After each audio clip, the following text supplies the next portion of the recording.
Over the course of this year, I visited many urban farms, but only one of them was indoors. That was in Fauske, Norway. All of the other ones were normal outside operations right here in the city of Prague, which has about 1.5 million citizens and is the capital of the Czech Republic. Yes, land in cities is scarce. However, they are not all built like Singapore, for example, and there is still some space to be used for agriculture. I'm not saying that this method is gonna make the cities self-sufficient in terms of food production, but for example in Prague, the city is leasing out some 300 hectares of land, I believe, and with just 200 square meters, you can grow a lot of veggies and fruits for your family. With 300 hectares being used for agriculture in the city, this would mean some 1500 families living in apartments being able to grow their own greens. And 1500 families, that's already something. Now, not all of those 300 hectares are used for community farming and not all of it is used for plant production. But I just wanted to give you an idea of the scale of stuff here. How it works is that there is a so-called farmer school in our country, and this is a school for people that would like to farm, however they don't have any farmer background.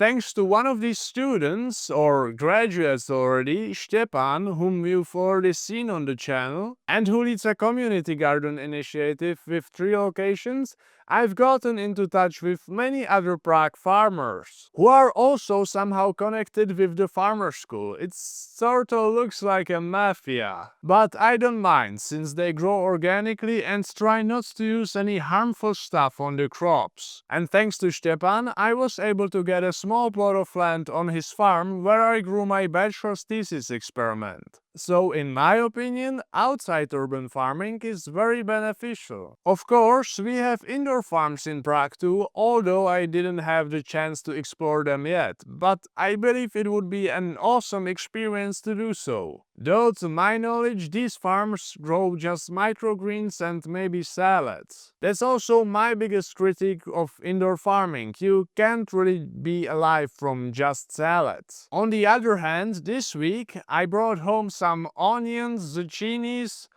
garlic, tomatoes, chili peppers, kale and some other stuff from Stepan's farm. And not only could you smell the quality, but it's also already something that can satiate you, unlike salads. So as of now, land farming is much more prevalent here, even though we are in a city, and it also gives you much better options of food compared to growing indoors, but that can change. Thanks for watching.